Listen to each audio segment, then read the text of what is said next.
Welcome to episode 24 of the Go Slow to Go Fast Lifestyle Podcast. I'm Kendra Chapman, and I'm so very glad you're here.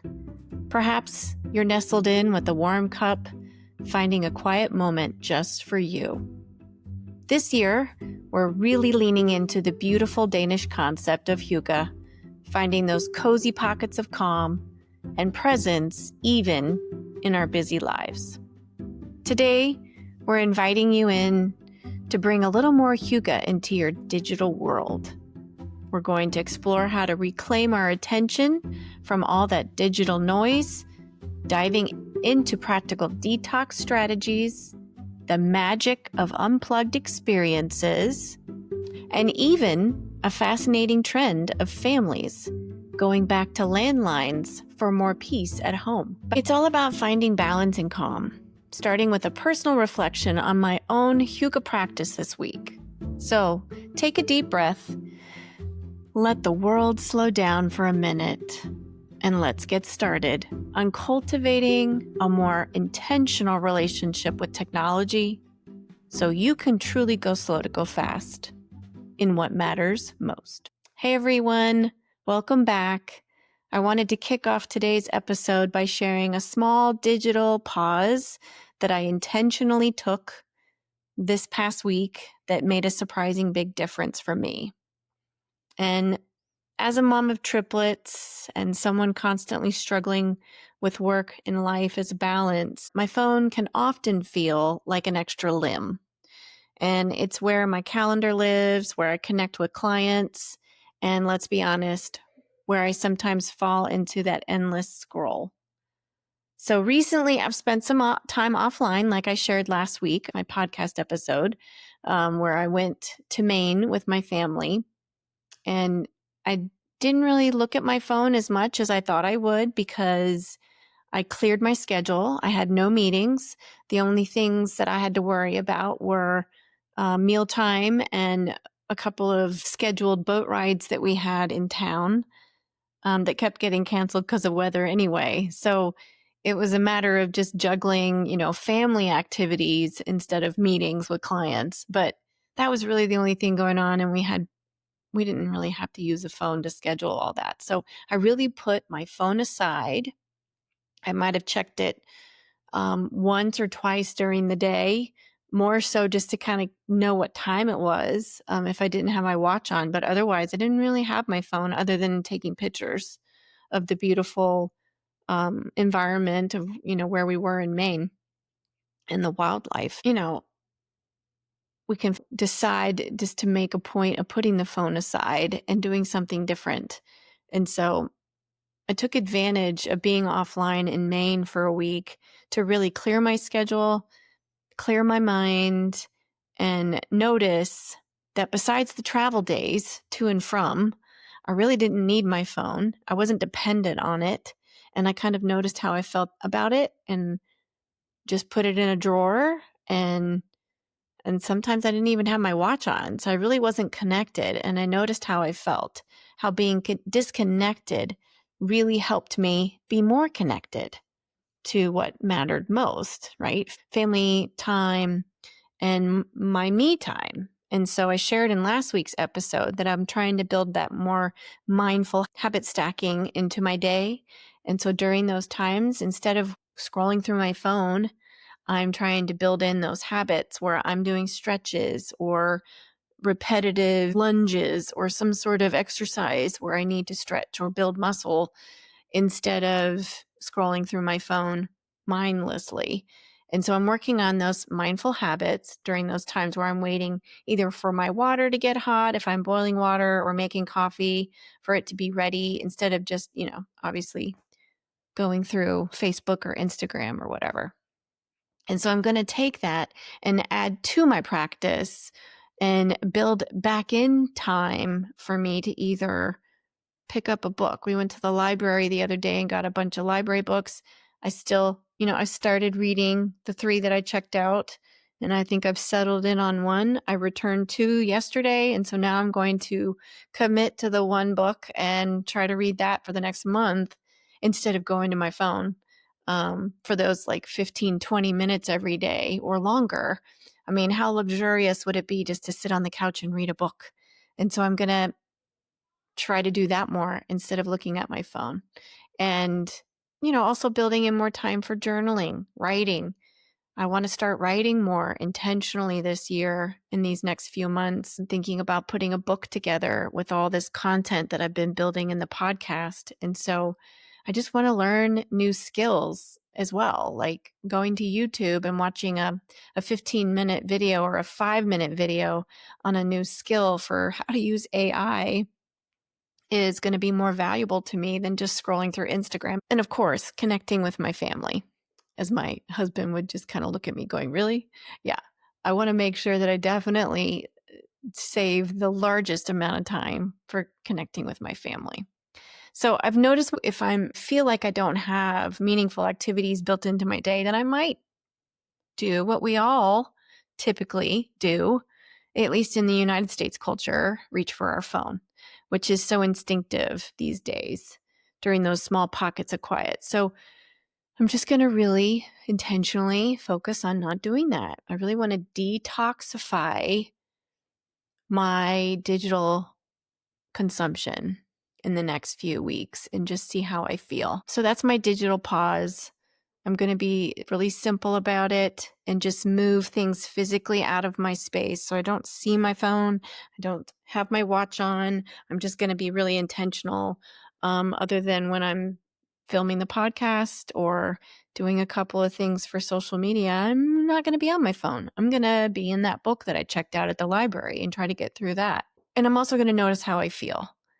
You might miss your phone for a minute, but it's just not being tied to something does feel freeing to me. And I think I'll be just fine. I know I felt great when I was in Maine and I wasn't always attached to my phone. So I think it'll be great just to have the phone away from me and have that detox. And so I'm going to try it for another week, see how I feel, see how good I am about when I get up, if I go right to my phone or if I don't even check it for a while. And I can set alarms for when I have meetings scheduled with clients. And so I don't have to worry about that so much. I just need to really focus on seeing if this detox strategy is going to work for me. But I challenge you to try it too. If you don't need your phone minute to minute, day to day, especially this time of year based on the work that you're doing, if you're in education and you're off, then I challenge you to put your phone away and not look at it for a period of time and see how it makes you feel. If you are in another industry and you can put your phone aside or come up with ways to check in less periodically, then just notice how that feels and see if you have some thoughts about it and you want to share it. I'd love to hear how you are reclaiming your attention in a world that constantly demands it, right? We need to take back our attention, and we need to be more mindful about what we're going to give our attention to, in my thought. But that's just me. I'd like to know what your thinking is on that. So, talking about intentional unplugging, let's unpack that a little bit more. So, reclaiming your digital space. I want to dive into digital well-being and talk more about that disconnection. I think it is a cornerstone of Go Slow to Go Fast. In a world of constant pings and endless scrolls, our attention is precious, right? It's a precious commodity. So reclaiming it is an act of intentional living, taking it back and not making it a priority to be tied to your phone, especially for women aged 35 to 55. I think we are often juggling so many roles and responsibilities. The constant digital input adds to an already overflowing mental load. So what if we took back our attention, put down our phones, and did more of what we wanted to do in our regular day? What if? So I'm thinking there are a couple of ways we can approach this. So here's one. Some digital detox strategies, practical steps to reduce screen time and digital fatigue. We hear the term digital detox, right? And sometimes it sounds like that we need to go live in a cabin off grid for a week and just see, or maybe 21 days to change that habit. But I don't think you have to go live in the woods for a month unless you want to. And while that might truly be a lovely experience, it's not always practical, right, for us. And so the Go Slow to Go Fast approach to digital detox is about intentional, sustainable changes. So think about the next few strategies that I share and see if any of them resonate with you and if you want to try one or several. Audit your apps and notifications. Think of your phone as prime real estate. What apps are on your home screen? Are they serving you or are they distracting? Move all those non-essential apps into folders or even delete them altogether if they're either taking your time and it's not valuable, or they're eating up a lot of your data and they're not helpful, or you just forgot you downloaded them and you don't even use them. So take a minute to go through and audit your apps on your phone and delete the ones you don't use, and maybe shelf the ones that you may not need to use for a while, and then just see if you need to keep them. If not, delete them after so many days. Then dive into your phone's settings and turn off all the non-essential notifications. Do you really need a ping every time someone likes your photo? Probably not, right? These constant interruptions, as Cal Newport discusses in his book, Digital Minimalism, they fragment our attention and prevent us from engaging in deep work or truly being present in the moment. So Cal Newport argues that constant connectivity leads to a state of attention residue. And this is where part of our brain is still thinking about the previous task or notification. And so we're not in the moment. Even when we've moved on, we are still thinking about that previous task. And so by reducing the silent assassins of our focus, we create more mental space. Another way is create friction. Make it slightly harder to access your phone or distracting apps. Put your phone in another room, right? Charge it away from your bed or even a physical phone jail box. So scheduling either a digital Sabbath or screen-free hours, or even just setting up a space where your phone is going to live away from your bedside, is going to be a great way to separate your phone from your body. You don't have to have it on you at all times. Now, I know my back pocket of my jeans is kind of where I put my phone a lot of the time. And if it's not there, then I feel like I'm like naked without it. But I'm starting to leave it in a bag or leave it somewhere else and seeing how that feels. And I think it's probably healthier for me in the long run. Number 2, unplugged travel and experiences. Now, I haven't really done this completely, but I did it partially while I was in Maine, seeking tech-free environments for true relaxation and reconnection. The desire to truly disconnect is growing. And it's not just a trend, it's a deep human need. We're seeing a rise in unplugged travel. These unplugged travel vacations or weekend getaways where devices are intentionally left behind or locked away are becoming a thing. Imagine a family camping trip where no one is checking emails, or a solo hiking adventure where your phone is purely for emergencies and photos and no social media. And I would have to say, there are times where you just don't have the connection to even get a signal in some places. So that's also kind of a forced offline, unplugged travel experience. But benefits beyond the break are definitely aplenty when you have these experiences that foster that deeper connection with loved ones, with nature, and most importantly, with ourselves. And so when you're not constantly documenting or consuming, you're experiencing. And I definitely struggled with this because I would go out on the sound and go kayaking, and half the time I would think about I need to bring my phone because I might see a loon, I want to take a picture. But then I'm like, if I do that, then I'm not experiencing nature completely. I just need to leave it at home, leave it at the house. And so I would go back and forth on that. And there were times where I would bring my phone and times where I would leave it. And when I left it, I didn't miss it. I wasn't sad that I didn't have it. I didn't miss anything amazing because I was present and in the moment. So when you're not constantly documenting or consuming, you're experiencing. And this leads to genuine rest and recovery. So research consistently shows that spending time in nature, free from digital distractions, can significantly reduce stress, improve mood, and boost that cognitive function. So it's about allowing your brain to truly wander and reset. Show up stronger. Think about it.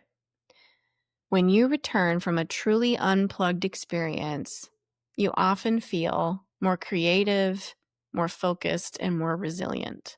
Your problem-solving skills might even feel sharper because your brain had a chance to process and consolidate information without constant external input. This isn't just about feeling good. It's about optimizing your capacity to show up stronger in areas of your life, at work, as a parent, and for yourself. Number 3, managing notifications and phone habits, taking back your control of attention from constant pings. This goes beyond the initial detox. It's about long-term sustainable habits. So I'm not somebody who would have notifications on my phone, and half the time I would silence my phone in meetings and then forget to turn it back on. So there have been times where people have been frustrated with me because I don't typically have the dings and pings going on. But some people, that's how they live their life, and they like to have that audio reminder. But I can't live like that. When I'm in a meeting or I'm with my family, whenever I'm committed to time with somebody or something, I like to be committed in the moment, and I don't like to be interrupted. So if you're more like that, or you aspire to be more like that, audit your notifications and just go through every single app on your phone and ask yourself, does this notification truly serve me, or is it a distraction? For most apps, you probably don't even need notifications for direct messages or critical alerts, right? Turn off banners, sounds, and vibrations for everything else. I mean, I would say other than weather, where we live in Tennessee, I don't really need my phone to go off. So the do not disturb schedules. Utilizing your phone's built-in do not disturb or focus mode features are definitely a plus. Set it to automatically activate during work blocks, family dinner, or when you're winding down for bed. This creates a predictable boundary that others will eventually learn to respect. And mindful phone placement. Again, just thinking about where you're putting your phone. Do you really need to see your phone every time it lights up? Do you need to have it set up where you're going to be distracted? So when you're engaged in an activity, playing with your kids, having a conversation, or working on a creative project, mindfully placing your phone out of sight and out of reach is going to keep you focused. So even having it face down on the table can be a little subtle distraction if it's on vibrate. So think about breaking that habit of that immediate response. You allow your nervous system to calm down and truly rest, which fosters deeper presence in the moment if you don't respond to everything right away. And I remember when I first started out in my profession, just in my professional life, I would think I had to respond to every email immediately because I thought that was being responsive. And that was showing people that I was on top of things and I was organized and I was dependable. But what I realized later is that it was blurring boundaries. And I was telling people inadvertently that my time wasn't important. So think about the boundaries that you want to set in your life before the next time you respond to an email as soon as it comes in. Number 4, creating screen-free zones and those times where they're designating a specific period or area for digital connection or disconnection. This is where the Go Slow to Go Fast philosophy truly shines in practice. By intentionally creating these boundaries, you protect your most valuable resource, your attention and presence. The dinner table, a classic but powerful reminder that if you make dinner a no phone zone for everybody, this will foster conversation and connection. And we do this. I mean, our 10-year-old triplets will not have a phone anytime soon. But my husband and I typically don't have our phones up during a dinner where we're sitting down at the table. At breakfast, it's a little bit more informal. On the weekends, and we're just, there is a routine kind of in play at my house where my husband goes on his crossword puzzle or does his Sudoku, and he'll have his laptop and his phone out, but that's just more informal. When we have scheduled dinners at the table, we're not on our phones and we're present and we're talking. In the bedroom, your bedroom should be a sanctuary for rest and intimacy. So, not a digital hub, right? So, charging your phone outside the bedroom, or at least keeping it far from your bed, will ensure that your bedroom is a sanctuary for rest and intimacy. And it will definitely improve your sleep quality. Creative work blocks. If you have specific time for writing, planning, and deep work, that makes screen-free time something that will happen more regularly. So closing all those unnecessary tabs, putting your phone on airplane mode. I haven't really thought about doing that until I started researching for the podcast. I think putting your phone on airplane mode might be a good way to eliminate a lot of those distractions if you don't want to go through all your apps and click on all the things. So try that and immerse yourself in that creative work time. Family playtime. When you're with your children, be truly with them because they know. Mine are definitely going to speak up and vocalize if they see that there's a difference in my attention. So the more I can be off my phone and with them and present, the better.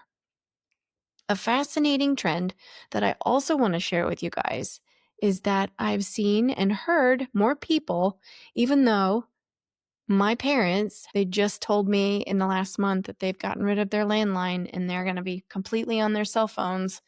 And now the pendulum is swinging back where people are looking at getting their landlines back because they want to have more peace in the home. And so I read an article recently where a family decided to, instead of getting a cell phone for their teenage child, they decided to get a landline. And then that way their teenagers, like I'm thinking young teens, like 11, 12, their teenager can talk on the phone at home but not on a cell phone. And I'm thinking, well, are they truly going back to the old landlines with the cord, where, the coiled cord where you had to like wrap around the, underneath the door and go into the hallway and talk?